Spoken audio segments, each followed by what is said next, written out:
요절은 요한복음 3장 1절입니다. 바리새인들 중에 니고데모라 하는 사람이 있었는데 그는 유대인들의 치리자더라. 바로 그가 밤에 예수님께 나와 그분께 이르되 랍비여 우리가 당신은 하나님으로부터 오신 선생인 줄 아나이다. 하나님께서 함께하지 아니하시면 당신이 행하시는 이 기적들을 아무도 할 수 없나이다. 아멘. 예수님께서 그에게 응답하여 이르시되 진실로 진실로 내가 네게 이르노니 사람이 다시 태어나지 아니하면 하나님의 왕국을 볼 수 없느니라 하시니라. 니고데모가 그분께 이르되 사람이 늙으면 어떻게 태어날 수 있나이까? 그가 자기 어머니 태에 두 번째로 들어갔다가 태어날 수 있나이까 하네. 예수님께서 대답하시되 진실로 진실로 내가 네게 이르노니 사람이 물에서 나고 성령에게서 나지 아니하면 하나님의 왕국에 들어갈 수 없느니라.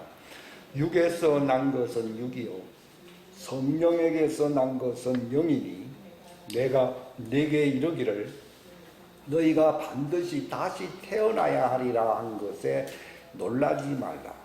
바람이 마음대로 불매 내가 그것의 소리는 들어도 그것이 어디로 와서 어디로 가는지 알지 못하나니 성령에게서 난 사람도 다 이러하니라 하시니라. 서론적으로 이 하나님의 영이라고 하는 말을 우리가 잘 이해를 하셔야 되고요.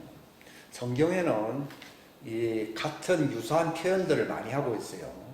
하나님의 영, 뭐 그렇게 또는 거룩하신 영, 거룩한 영, 또는 생기 등등 그렇게 표현되어 있습니다.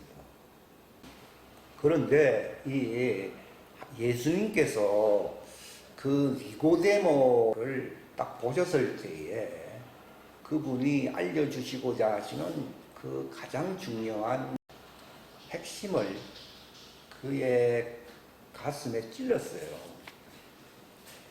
그는 자연인으로 살면서 마치 하나님과 어떤 깊은 관계가 있는 사람으로 그렇게 자신을 위장한 거예요.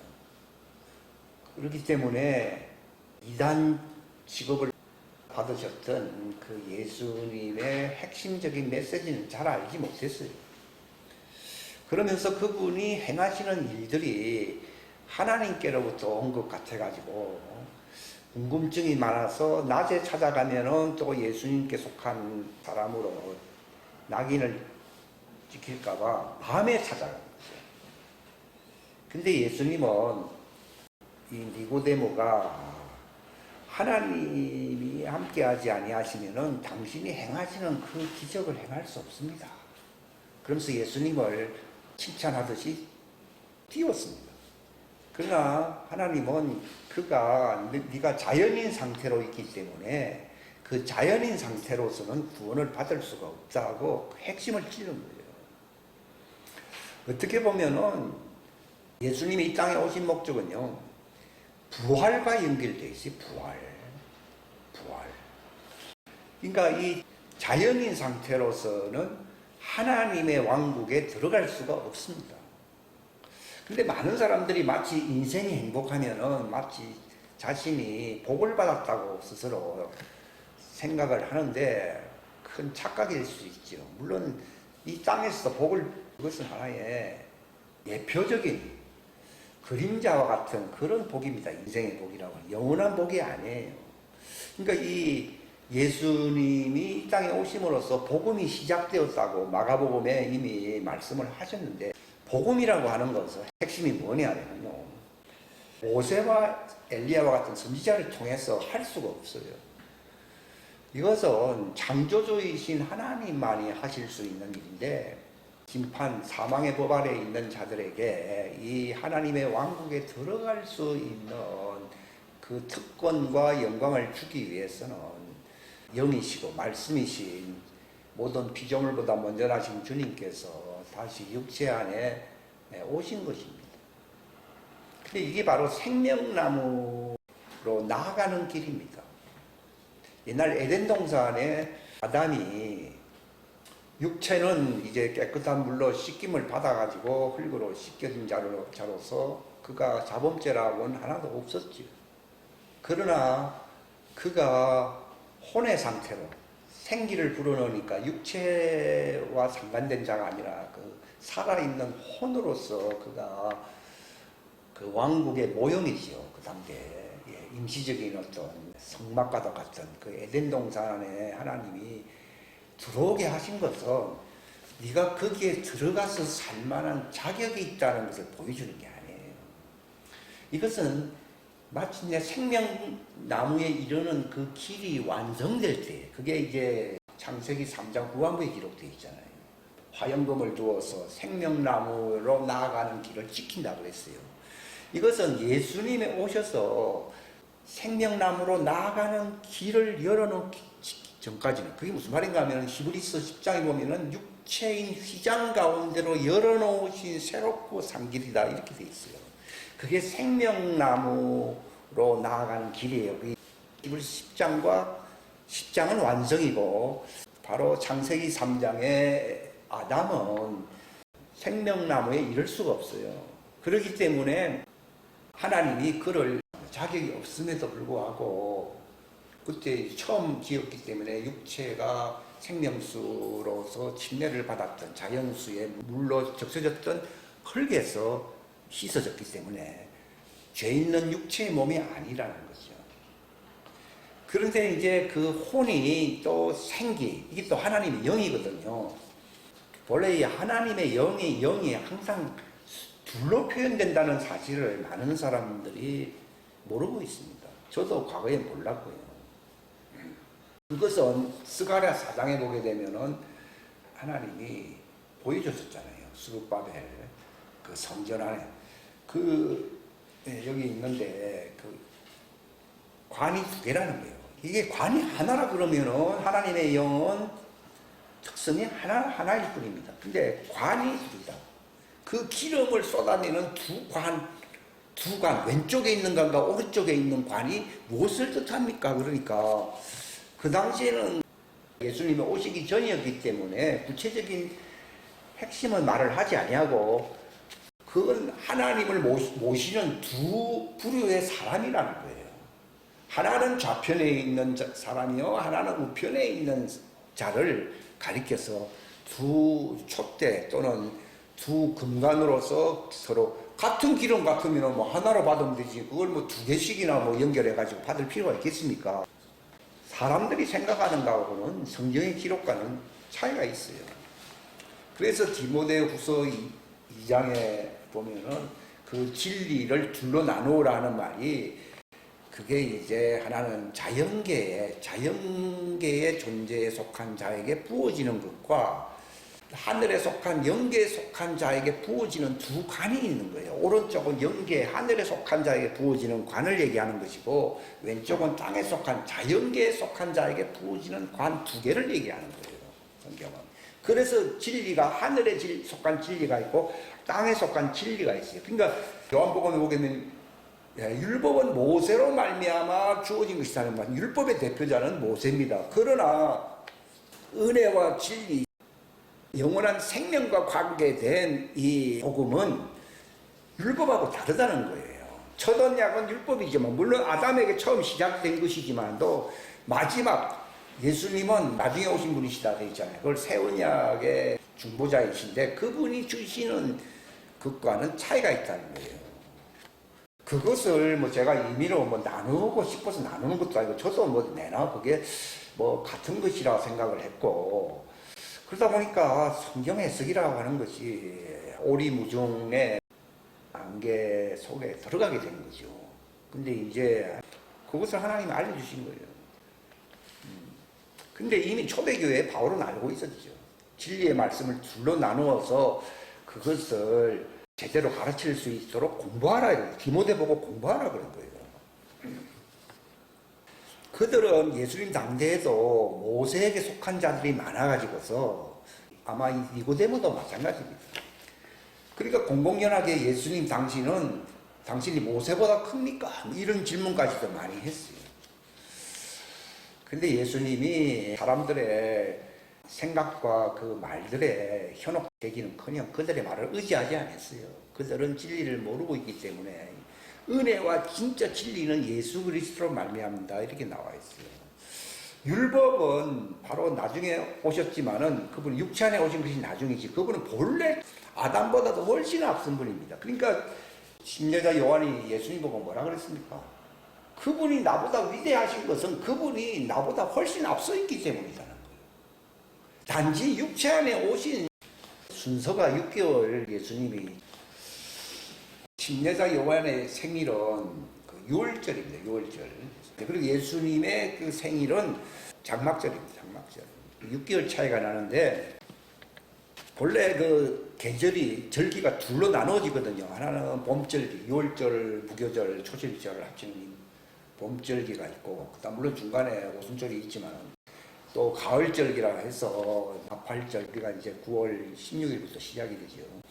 나팔절, 대속제일, 장막절 또는 초막절 이렇게 해서 이제 두 양대 절기로 있다고요. 근데 이 봄절기는요 예수님의 초림과 관련되어 있어요. 그리고 가을절기는 추수 때문에 추수절기잖아요. 가을은요. 그래서 이거는 예수님의 재림과 관련되어 있는 거예요.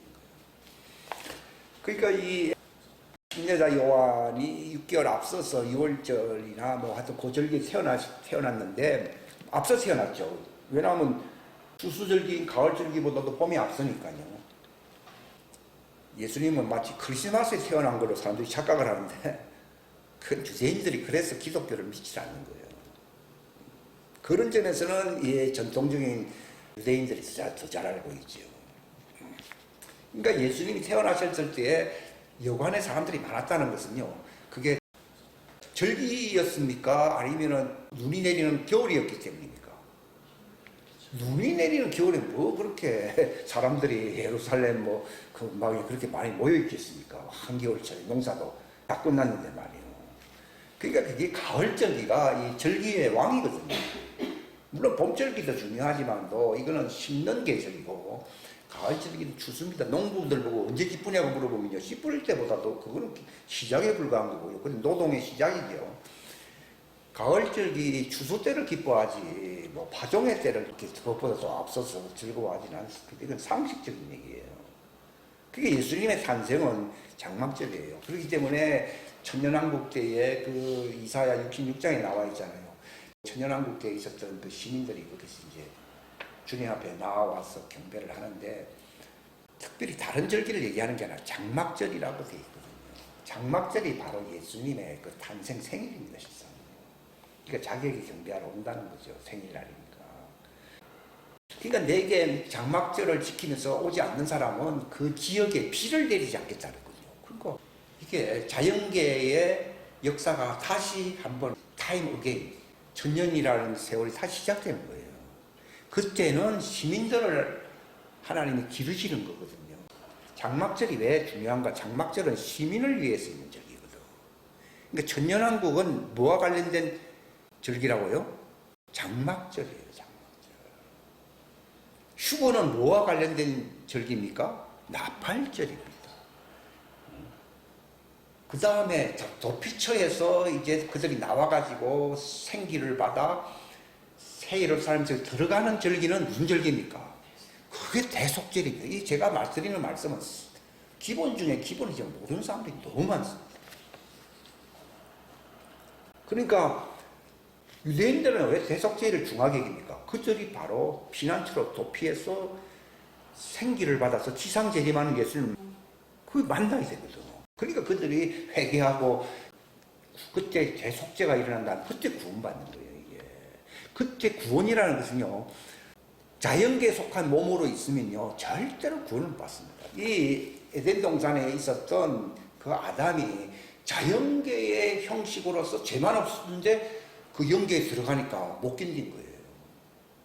그러나 마지막 대속죄는 예수님이 오셔서 그들이 자연계 육체 안에서 지었던 죄를 다 제거했잖아요. 제거하고 마침내 회개하는 자들에게 그들에게 생기를 부어주심으로써 자연계 형체가 아니라 다시 거듭나는 거예요. 언제 거듭난다고요? 대속죄일 날 거듭납니다. 그러니까 아담은 거듭났다는 말이었거든요. 그러니까 자연계로서 깨끗하고 어떻게 보면 완전하지만도 그 영계의 모형인 이 에덴 동산에 그건 새 예루살렘성의 모형이거든요. 에덴 동산은 거기서 못 견디는 거예요. 외로움을 막 느끼는 거지. 적응이 안 된다는 걸 얘기하는 겁니다.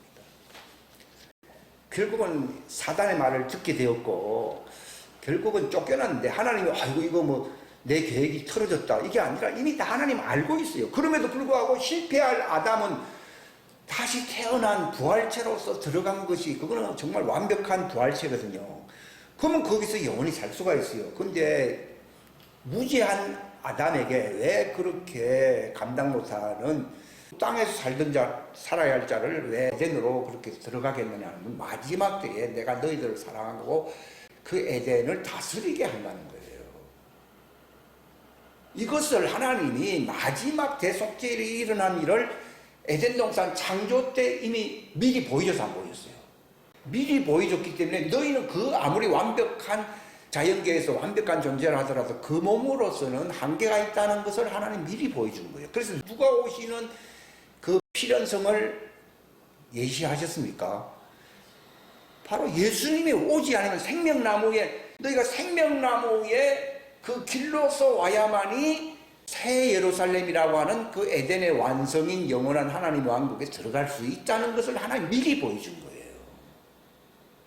시작부터 이 마지막 끝을 다 보시는 분이에요. 그럼에도 불구하고 그 일을 행하셨느냐? 희망을 주는 거예요. 희망.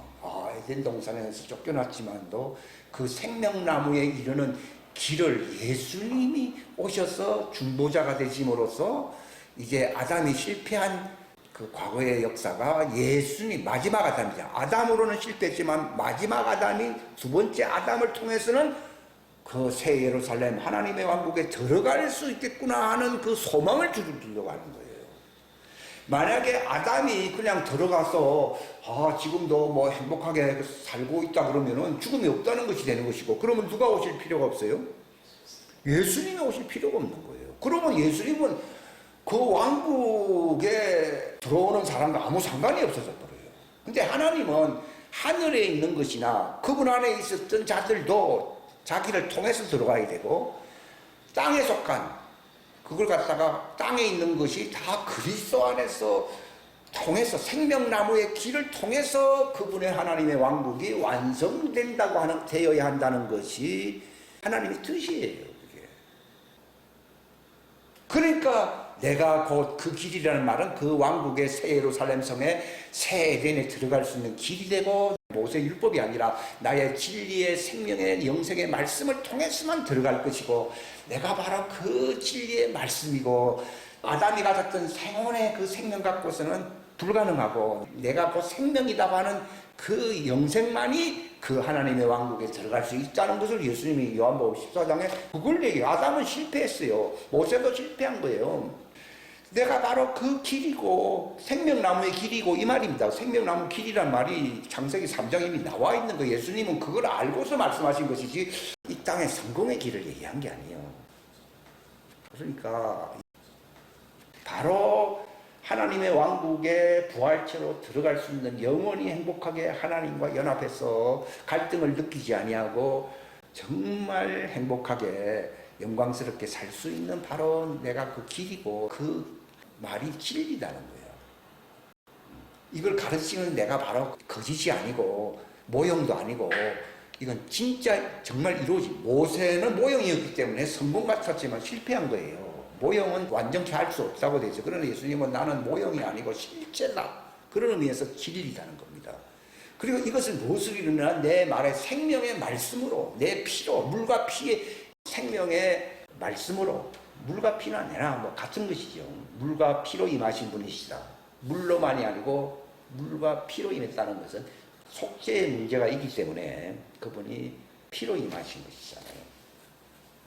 그래서 나로 말미암지 않고서는 아버지라는 말이 그 하나님의 왕국을 얘기하는 거예요. 왜냐하면 왕국과 권세와 영광은 다 아버지 것이거든요. 그래서 아버지께로 간다는 말이 그 왕국으로 들어가게 되면 하나님 아버지를 만날 수 있다는 것을 얘기합니다. 그래서 복음이 율법은 모형적인 것이고 안내해 주실 뿐이고 에덴 동산을 통해서도 생명나무의 길을 아담으로서는 못 들어가는 것이고 그 길을 바로 예수님이 마지막 아담으로 오신다는 것을 이미 창세기 3장에 벌써 말씀을 하신 거예요.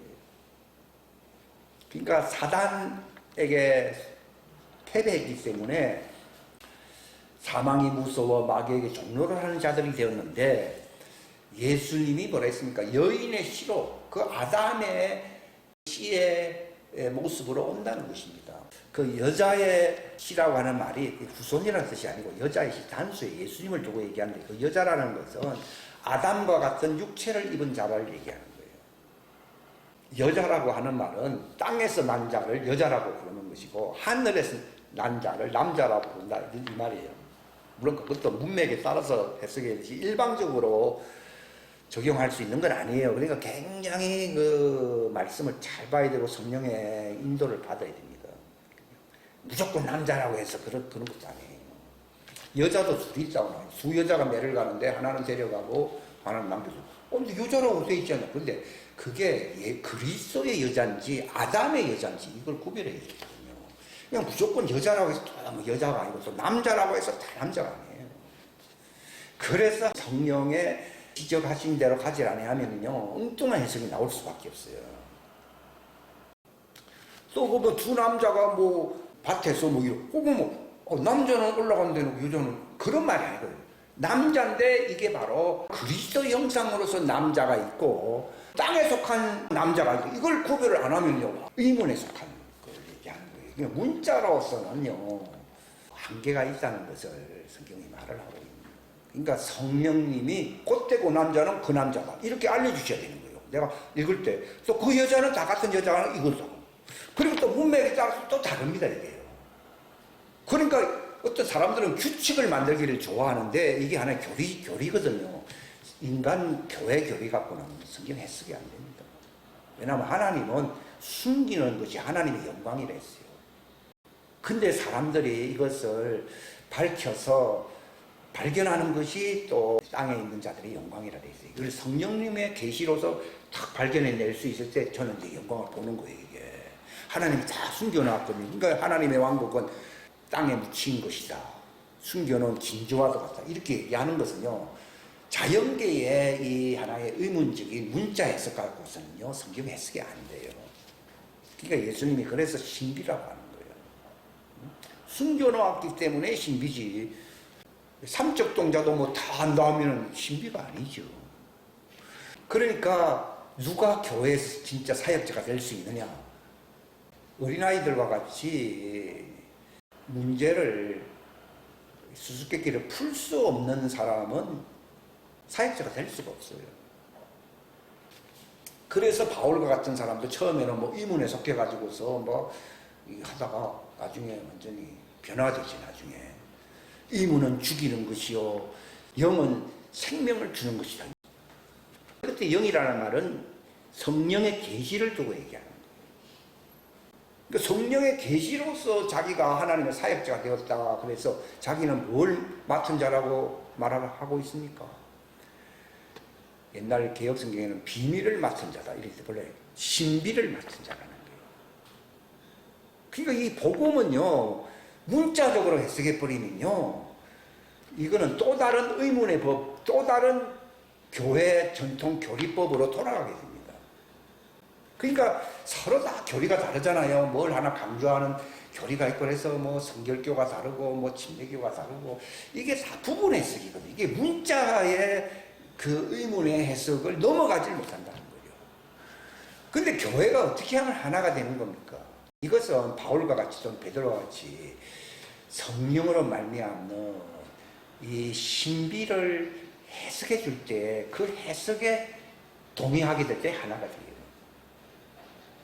이건 성령님의 계시를 통해서만 연합되는 것이지 하나가 될 수 있는 것이지 인간의 의문적인 그런 문자 해석 가지고서 교파를 만들 수는 있는데 이건 절대로 하나 될 수 없고요. 그건 사람의 가르치는 그 한계가 있기 때문에 결국은 어떻게 됩니까? 탕류, 옛날 성경에 탕류라고 했는데 원래 그게 강력한 비바람이라는 거예요. 폭풍우가 내리면은 무너진다는 거죠. 예수님 그랬잖아요. 나의 교회를 반석에 세운다 그랬지, 교회의 제도권에서 주장하는 그 교리에다가 세운다고 얘기를 안 했습니다. 근데 하나님은 추수를 위해서 이 마지막 때에 성경 해석을 성령님의 계시를 통해서 하나로 연합을 시키려고. 저도 옛날에는 다 포기해버린 거예요. 미련이 없는 거예요. 바울이 자기도 자기 교리를 갖고 있었잖아요. 근데 자기가 그걸 알고 난 뒤에는 그리스도를 아는 지식이라 이렇게 얘기를 하고 있거든요. 알고 난 뒤에는 내가 과거에 알았던 것을 다 배설물로 가지고 다 버리듯이 저도 다. 왜냐하면 새로 예수님 뭐래서 속에서 솟아나는 샘물. 아무튼 벌써 하나님의 영에 대해서 잘못 알고 있는 거예요. 하나님의 영.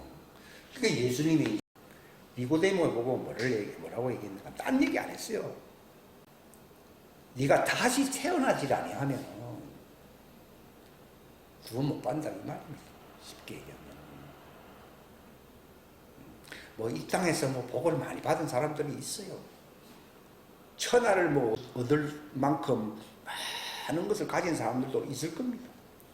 그러나 그건 예수님께서 낙타가 바늘구멍 안으로 들어가는 것 같다고 되어 있는 거예요.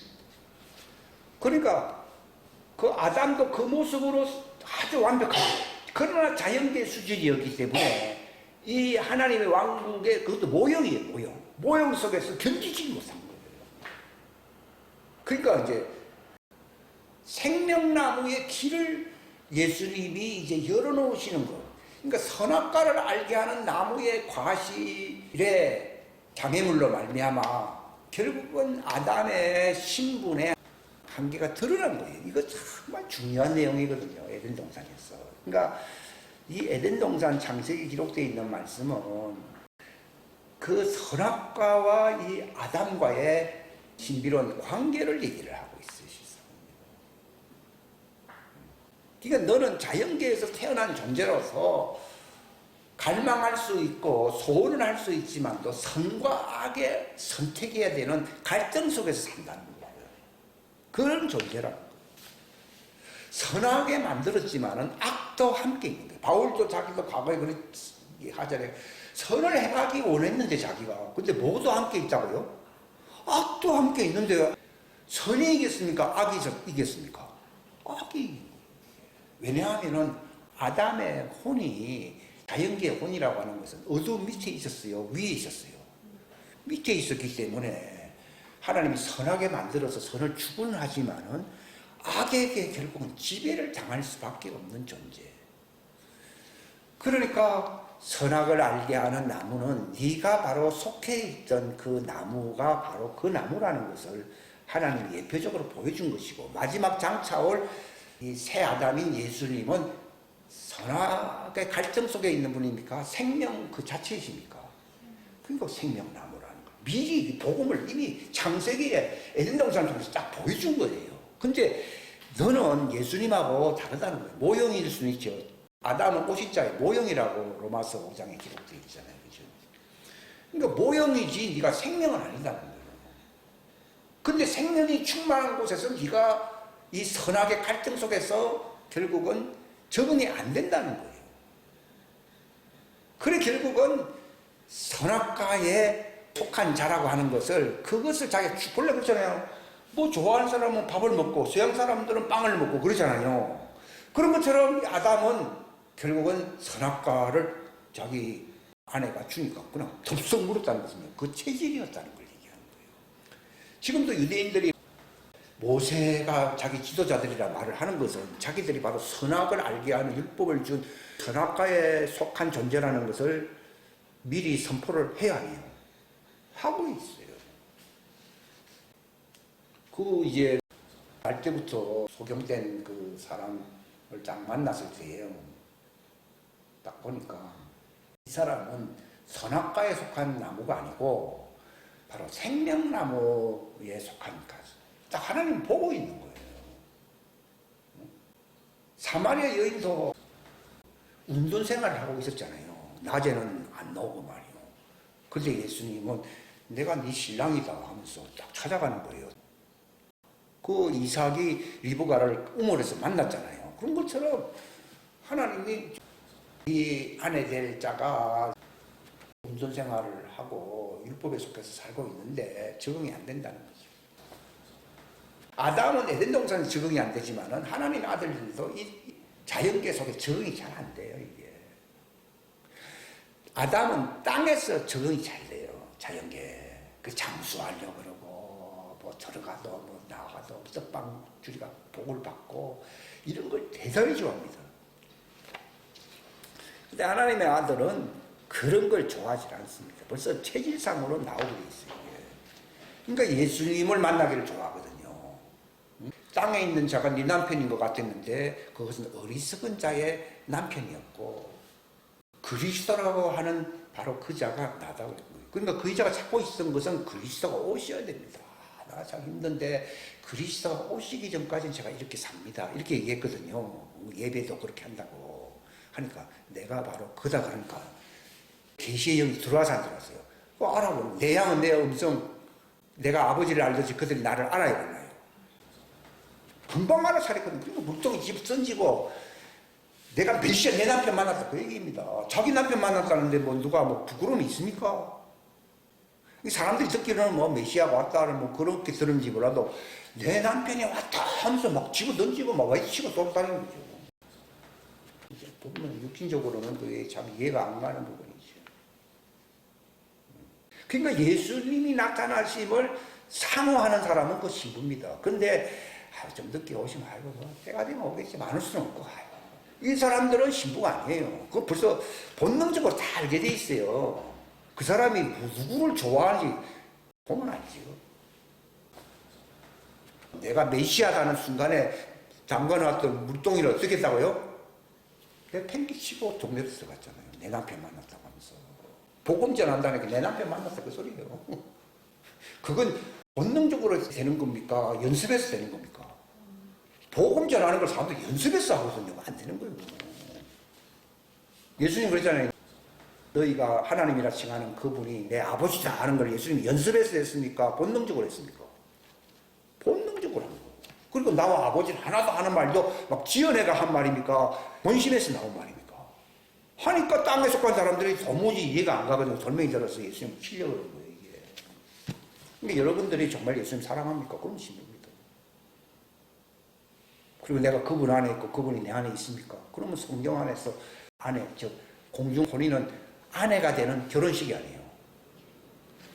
그분이 육체로 갔을 때는 하나의 정혼식을 하고 약혼식을 하고 가신 분이고, 이제 결혼식을 한다.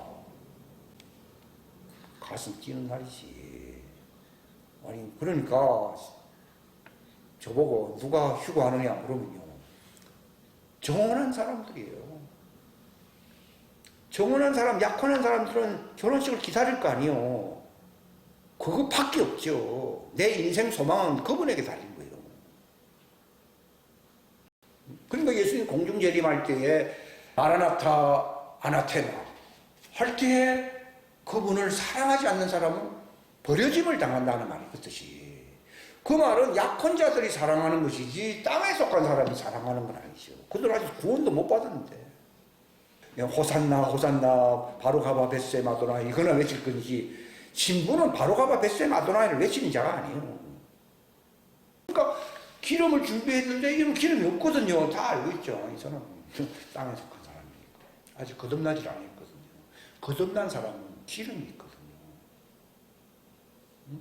그럼 등불이 이제 팍 피어오르는 거거든요. 그러니까 신랑이로다 하니까 소리를 듣고서는 문이 확 열리면서 들어갔다 그러잖아요. 그게 휴고했다 그 말이에요. 문이 열리면서 들어갔다는 말은 휴고했는데 아이고 우리는 열어주소서 하니까 누군 내 모른다는 말이 지옥 가라 그 말이 아니고 너는 내 신부가 아니다 이 말이에요. 들러리다 이 말이에요. 들러리. 그럼 다시 말이 뭡니까? 너희도 들어가려고 그러면은 파는 자들에게 가서 사라 그랬잖아요. 이게 뭡니까? 대속죄를 팔아야 안 팔아요? 대속죄를 팔잖아요. 생기를 그때 받아야 안 받아요? 받잖아요. 성령을 이미 갖고 있는 사람은 거듭난 사람이고 이 부활체가 된 사람들이고 그들은 기름이 없는 이유는 부활체가 될 수 있는, 즉 구원도 못 받았다는 얘기죠. 그들이 언제 구원받습니까? 대속죄일 날 구원받습니다. 그때 속죄가 되는 거예요. 그럼 그전에는 그건 뭡니까? 용서만 받는 거지요. 그 용서받기 위해서는 날마다 회개를 해야 해요. 회개를 통해서 용서받는 것이 구원의 표지, 구원의 확증이 아니라고. 그럼 언제 그들이 구원의 확증이 됩니까? 대속죄일 날 예수님이 지상재림해야 해요. 하면서 그들의 죄를 용서해 주니까 끝내버리니까 죄를 없이 해버린다고 돼 있어요. 용서받는 게 아니죠. 다윗은 도말되기를 바라는 그건 하나님의 아들이기 때문에 그런 말을 한 것이고, 그 전에도 도말됐다 그러면 대속죄일 날 예수님 오셔서 할 일이 있어요, 없어요? 없죠. 그렇잖아요. 그러니까 그걸 잘 모르고 있거든요. 구원의 표, 천사의 인을 통해서 표를 갖고 있는 거예요. 생기는 천사가 갖고 있어요, 하나님이 갖고 있어요. 이건 창조주의 영이기 때문에 이건 하나님이 갖고 있지 천사가 갖고 있는 게 아니에요. 그러니까 구원의 표입니다, 표. 구원 받았다는 게 아니라 구원의 표로서 누구에게요? 회개하고 용서받는 자들에게 주시는 이 천사의 표를 갖고 있는 거예요. 구원의 성결의 표를 갖고 있으면서 계속 주님이 오실 때까지 기다려야 기다려. 다 해결됐으면 예수님 기다릴 필요 있어요, 없어요? 없잖아요. 천사가 해결해 준 게 아니다 이 말이에요. 그러니까 예수님이 오셔서 해결해 준단 말이에요. 바로 가봐 베시에 마더나요. 그분이 대속죄를 오시 않으시오. 오시는 거예요. 나팔절은 그들의 날이 아니거든. 그러니까 놓쳐야 안 놓쳐요. 놓칠 수밖에 없지. 그들과 결혼하려고 오시는 게 아니니까. 하늘에 속한 자들과 이미 성령의 침례를 받아서 부활체가 된 자들과 결혼하려고 이미 정원을 했잖아요. 자들을 아내가 되게 하려고 데려가신 거예요. 약혼자를 데리고 가서 아내를 삼겠다는데 그거 누가 말려요? 데려가시는 거예요. 그것은 누가 잘났고 못났고가 아니라 그 신분이 그럴 수밖에 없다고. 그 사람이 뭐 더 잘났기 때문에 뭐 올라간다는 그런 얘기가 아니라고. 다 아마 종들이 더 훌륭한 사람들도 있을 거예요, 인간적으로는요. 그러나 그리스도의 아내가 될 자들은 아니거든. 그러니까 하나님의 추수 때 새 부류가 나타난다는 말은 바로 나팔절 추수와 그 다음에 대속죄일 추수와 장막절 추수가 있어야 했어요. 그게 장막 추수가 천연왕국인데 이제는 바다 모래와 같이 많아야 많아요. 그러니까 시민들이 많다고 얘기해요. 왕국이 구성된다 그러면 3단계가 있는 거예요. 뜰에 거해야 할 자들이 있고 성소에 거주해야 할 자들이 있고 지성소에 거주해야 할 자들이 있어요. 그러니까 지성소는 예수님의 오른쪽에 이렇게 장막 보면은 이렇게 오른쪽에 있고 성소는 왼쪽에 있어요. 이걸 일곱 촛대라고 부릅니다. 그러나 그것은 하나의 새 예루살렘 성의 요직에 있는 사람들을 두고 한 말이지 성소는 성전이라고 하는 것 자체가. 그러나 뜰에 거하는 사람은 많죠. 바다 모래와 같이 많죠. 그래서 지금 자기 체질이 장막절을 좋아하는 사람은 시민이 되는 것이고 대속죄일로서 바로 가봐 벳세바도라의 주님의 오심을 지상재림을 기다리고 있는 유대인들은 종들이에요. 그러니까 고관 대작들이죠. 그들은요. 이걸 프린스 바로 통치자들이 되는 거예요. 근데 통치자들의 통치자가 누구냐? 그게 킹, 그게 요셉의 후손, 하나님의 빛의 아들들을 두고 얘기하는 거예요. 예수님이 너는 내 오른편에 앉아서 이스라엘 12지파는 고관대직 프린스잖아요. 그들을 재판하리라 그랬잖아요. 예수님이 직접 얘기한 거예요. 그러니까 왜 가을 절기가 왜 셋으로 구분이 되는지는 이것은 바로 하나님의 왕국의 구성원들이 뜰과 성소와 지성소로 나뉜다는 것을 얘기하는 거예요. 그들의 신분으로서요. 그러니까 지성소에 들어가는 그 사람들은 아버지가 아들에게 아내로 주시려고 예배해 놓았던 자들이다. 이렇게 돼 있어요. 그 예수님이 요한복음 17장에 뭐라고 얘기했습니까? 이들은 아버지 것이었는데 나의 신부감으로 주셨습니다. 내 것이라고 했거든. 내 것을 주셨습니다. 그랬어요. 그래서 저들은 그 아버지의 말씀 진리를 주니까 기뻐하고 즐거워한다는 거예요. 그러나 종들에게 주니까 반발을 해야 해요. 반발을 하는 거죠. 요셉에게 너는 네가 바로 네 집안을 구원하는 구원자가 되리라 하면 자기 혼자 기뻐했는데 자기 아버지와 형님들은 전부 다 저 미친놈인가 하고 본 거예요. 결국은 버림받는 것은 신분의 차이예요. 그러니까 요셉은 구원자들이에요. 그러니까 요셉이 없었다라 그러면은 자기 아버지 집안이 다 망하는 거예요. 그러니까 하나님이 그저 계급을 나누기 위해서 보내는 게 아니라 생명나무의 가지들로서 바로 아버지가 신부들로, 가지는 예수님의 신부들이거든요. 그 가지에 붙을 야곱의 후예들이 나타나는 거예요. 그러니까 원나무가 먼저고 빛의 아들들은 그 가지고 나는 나무고 너희들은 가지다 그랬잖아요. 근데 그 가지에 접붙임을 받아야 할 자들인데 그들이 누굽니까? 대속죄일날 생기를 받아서 그들이 대속죄일날 붙여져야만이 바로 생명나무의 길로 들어가야 되나요? 접붙여지는 걸 통해서 들어가는 거예요. 예수님은 제자들 보고는 내가 이미 너희들이 일러준 말로 깨끗하게 되었고 너는 내 가지들이라 그랬어요. 근데 너희들의 말을 통해서 나를 믿을 자들도 너희와 붙음으로써 나와 하나 되게 하려고 한다라고 예수님이 말씀하셨고, 요한복음 17장을 그 예수님 기도가 상당히 중요한 길이죠. 너희 말들을 통해서, 왜냐면 구원자의 말이잖아요. 그 말을 받아들인 사람은 백성들이 사도들의 발 앞에 섰어야 섰어요. 그 재물을 또 거기다 바치는 거예요. 그게 하나의 표시거든요. 마치 제자들이 예수님 발 앞에 있어야 되듯이 종들도 그 제자들의 발 밑에 있다는 말은 마리아가 예수님의 발 밑에 있었잖아요. 그래서 그분의 말씀을 들었잖아요. 듣듯이 바로 종들이 구원받는 길은 그 성령님을 통해서 성령님이 왜 오십니까? 모세의 말이 아니라 생명의 길을 알려주려고 내시는 말씀이거든요. 그 말씀을 들을 때 그들이 접붙임을 당하는 거예요. 접붙임을 당한다는 말이 당장 접붙임을 당한다는 게 아니고, 바로 지금은 성령을 받게 되면 성령 안으로 우리가 예수님의 몸과 하나가 되고, 바로 예수님의 영 안에서 또 하나가 된다라고 고린도전서 12장 13절에 기록되어 있잖아요. 그러니까 그들은 나와 하나다. 아버지가 내게 주신 자들이고 그들은 내 말을 받음에 기뻐히 받은 것이고, 그러나 내가 그들을 세상에 쓴 것은 그들의 말을 통해서 믿을 사람들이 나온 거예요. 근데 제자들 보고는 사람이라는 말을 안 쓰고 아들들이죠.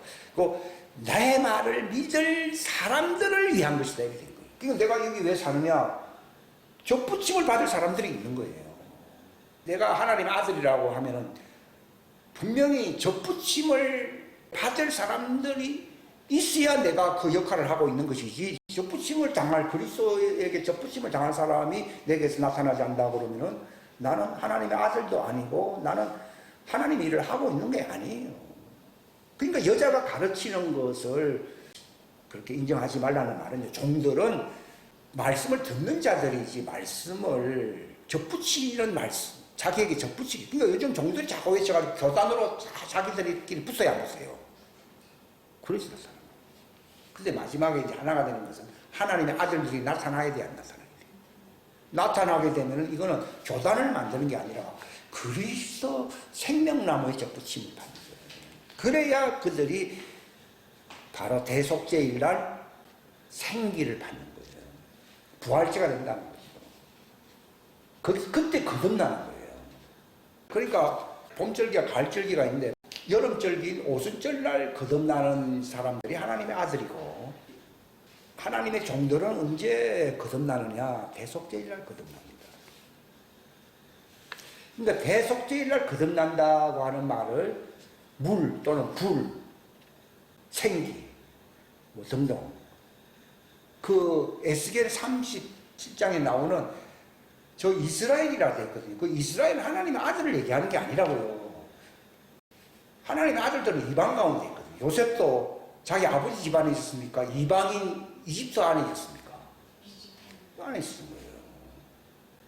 그래서 요셉의 가지와 그 이스라엘의 에브라임 가지가 유다와 가지와 이렇게 하나가 된다는 말이 대속죄이 되면 여기 붙어야 하세요. 하나님이 그때 이게 묶어준다고 했잖아요. 묶어준다. 이게 생기를 받으면 하나님의 영에서 나왔잖아요. 기독인데 하나는 오른쪽 가고 하나는 왼쪽 가는데 결국은 이 하나님 안에서 이 그리스도 안에서 하나가 된다는 것을 옛날에 두 막대기가 하나 된다 그런 말을 했지, 그지? 그 얘기가 굉장히 깊은 얘기예요. 이게. 그러니까 첫 번째는 여기 붙는 것이고 두 번째가 이제 그들이 대속죄에 대해서 두 번째잖아요.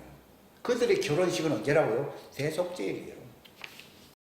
그때 의와 참된 거룩함으로 신실함으로 결혼해요, 결혼 안 해요? 그때 부활체로서 결합된다는 말을 결혼한다라고 얘기하는 거예요. 이미 성령과 신부는 이미 하나 돼 있어서 안 돼 있어요. 세워있는데 이 성전 자체가 성령과 신부라고 얘기하잖아요.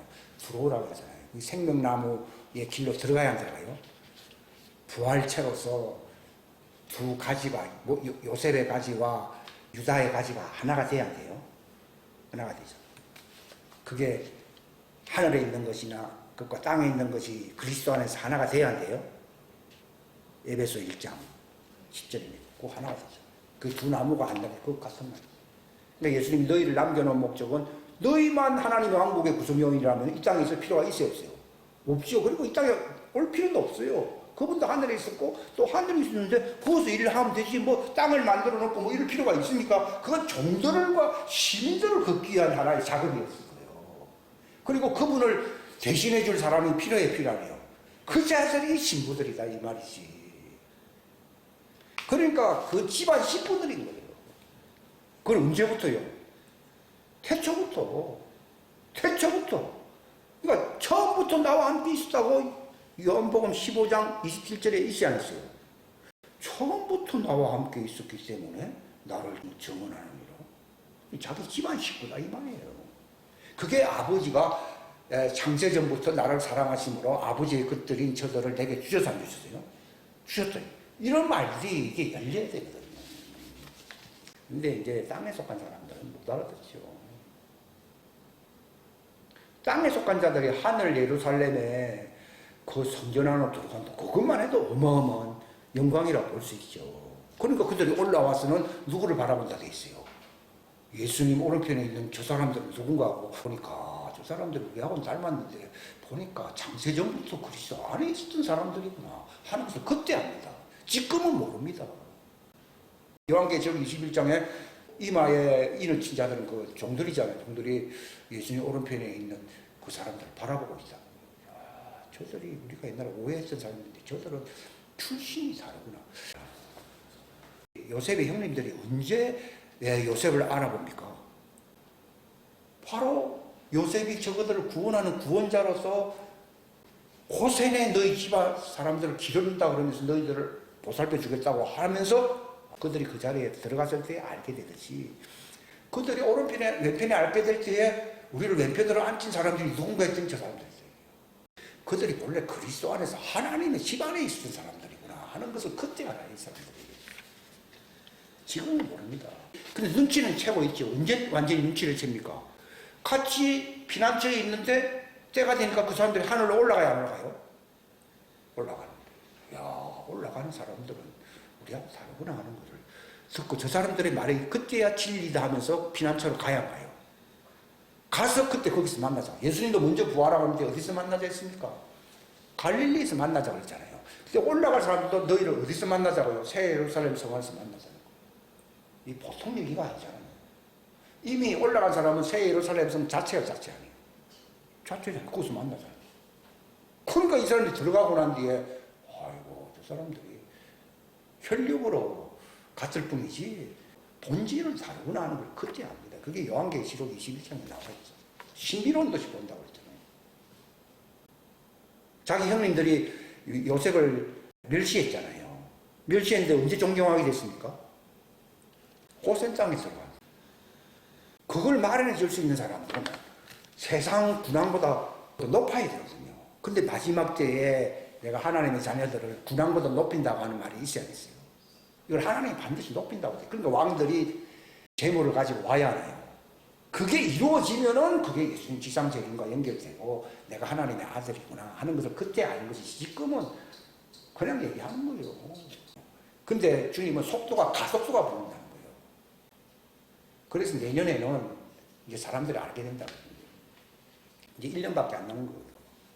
저는 그것이 옛날에는 90%, 95%, 99% 그랬는데 지금 100%예요.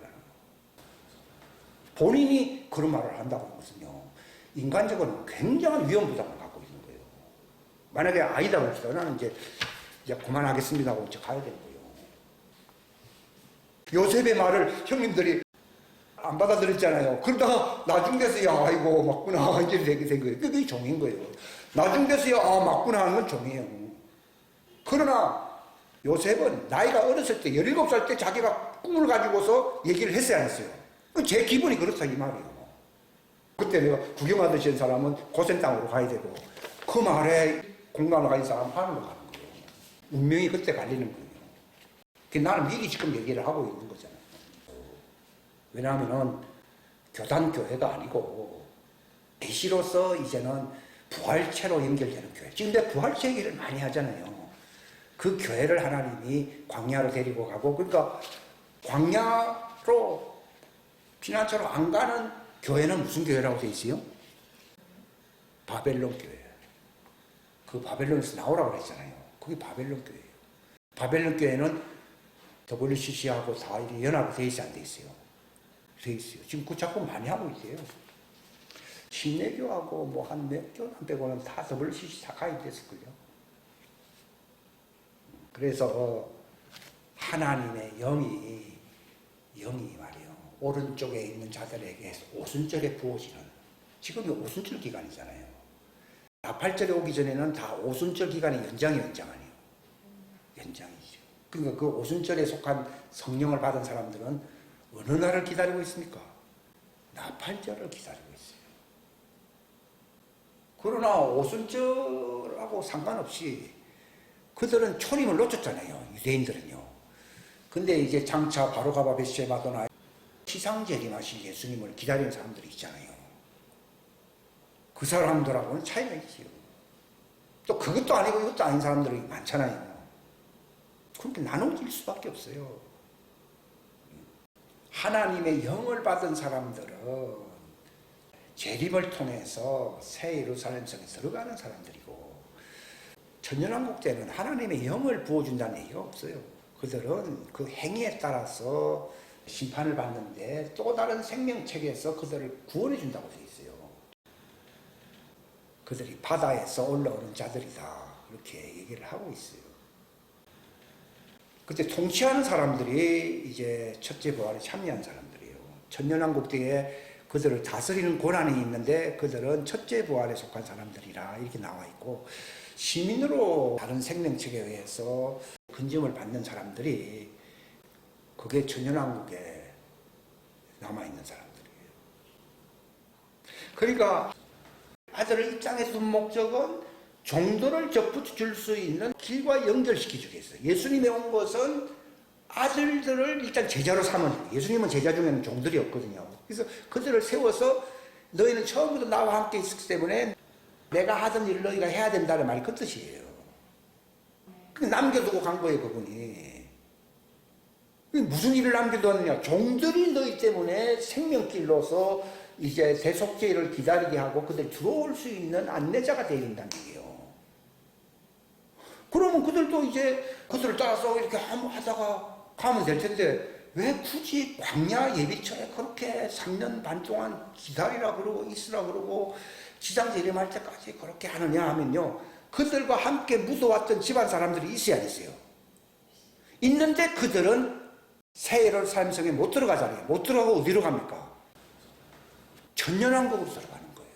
그러니까 예수님이 먼저 올라가게 한 것은 너희가 나중에 올라올 때까지, 올라오기 전까지는 너희가 붙어야 할 사람들이 있는 것이고, 또 붙어있는 사람은 그들 뭐 일찍이 뭐 그렇게 믿었다가 그냥 순교하면 될 텐데 그렇게 많은 사람들을 그렇게 남겨둬야 할 이유가 어디냐? 그들 집안에 속한 사람들을 많이 데리고 와야 되는 거예요. 그래서 이 사람들은 새 예루살렘 성에 들어가잖아요. 이 사람들은 하늘로 올라갔다가 지상으로 내려와서 새 예루살렘 성에 이제 내려가고 거기서 만나자는 거예요. 종들 보고 이제 새 예루살렘에서 만나자 그런 거예요. 그런데 그 남아있는 많은 사람들이 다 그럼 새 예루살렘 성을 들어가느냐? 아니에요. 그 광야가 옥토로 바뀌면서 천년왕국이 열려야 안 열려요? 열리는 대로 또 들어가는 거예요, 이게. 그러니까 천년왕국도 못 들어가는 사람들은 바벨론에 있는 사람들이 바벨론. 그러니까 바벨론과 광야로 나눠지는 이유는 바벨론은 후삼년만 돼 하나님 심판해버리는 거예요. 그러니까 그런 줄줄이 사탕처럼 서로 엮여가지고서 마침내 하나님의 왕국이 완성시키려고 하는 거예요. 근데 그렇다고 해서 천년왕국 뒤에 남은 사람들이 다 구원받느냐? 그건 아니에요. 거기서 또 시험을 해가지고 마귀로 지옥에서 나오게 하잖아요. 그래가지고 시험하면서 그들이 하늘로서 내려오는 불로서 그들을 멸해버린다고 되어 있잖아요. 그때가 이제 하나님이 새하늘과 새 땅을 만드시는 시점이거든요. 그러면서 백보자 심판이 이제 열리는 거예요. 과거에 죽었던 사람들이 다 나와가지고서 너희는 영원히 볼 수 없는, 지옥은 그래도 서로 아브라함 품에 있는 사람하고 이렇게 서로 마주보고 있는 거, 이게 괴로운 거죠. 사람들이 지옥에 가서 미치는 이유가 뭔 줄 압니까? 자기 혼자 지옥에 있으면 괜찮은데 내 아들이 있고 내 딸이 있고 하니까 미치는 거예요. 그럼 딸이 한대, 어머니가 따라 교회 갔는데 엄마도 여기 있네요. 실제로 거기 갔던 사람들이 얘기를 내가 들은 거예요. 그러니까 그 부자가 아이고 내가 있는 곳은 내 혼자만 있지, 내 저기 형제들도 있고 아들도 있는데 그 여기 오지 않도록 해달라고 기도해서 기도 안 했어요. 그러니까 미리 다 했어야 되는데 안 한 거지. 그런 일이 일어납니다. 이게. 저는 제가 하는 말이 부분적인 얘기가 아니라 전체를 아울러서 지금 얘기를 하고 있는 거예요. 그러니까 이제 리트머스 시험지를 이제 물속에 싹 집어넣으니까 빨간색으로 바뀌는 것은 산성이고 푸른색으로 바뀌는 것은 알칼리성이고 나눠지듯이요. 이제 시대가 오면은 나눠질 때가 와야 하나요. 이 가을철이 시작된다고 어떤 분이 얘기를 하더라고. 내년 가을부터. 그때 나눠진 추수꾼이 있고 추수를 받는 대상이 있고 나눠지잖아요. 이제 기도하겠습니다. 하나님 아버지 감사합니다. 귀한 시간 주셔서 감사합니다. 짧은 시간 이렇게 대화를 나누었지만 풍성한 성령님의 해석과 아버지의 말씀으로서 성령님을 통하여 깨달아질 수 있도록 잘 박힌 목과 같이 우리 안에 머물 수 있도록 도와주옵소서. 진리 안에서 자유할지니 그 진리 안에서 우리가 걸어가는 자들이 되게 하여 주옵소서. 내 말에 거하면 내 참 제자가 되고 진리를 알게 되리. 너희가 참으로 자유할 것이라고 말했습니다. 이 마지막 때에 이제 격변의 날이 다가오겠지만 진리 안에서 걸어온 자들이 누리는 참된 평강을 우리가 이 땅에서 마지막 때에 평강에 관한 이유를 묻는 자들에게 답변할 수 있는 기름을 예비한 자들을 되게 하여 주옵소서. 함께 하심을 원하옵고 예수님의 이름 받들어 기도하옵나이다. 아멘.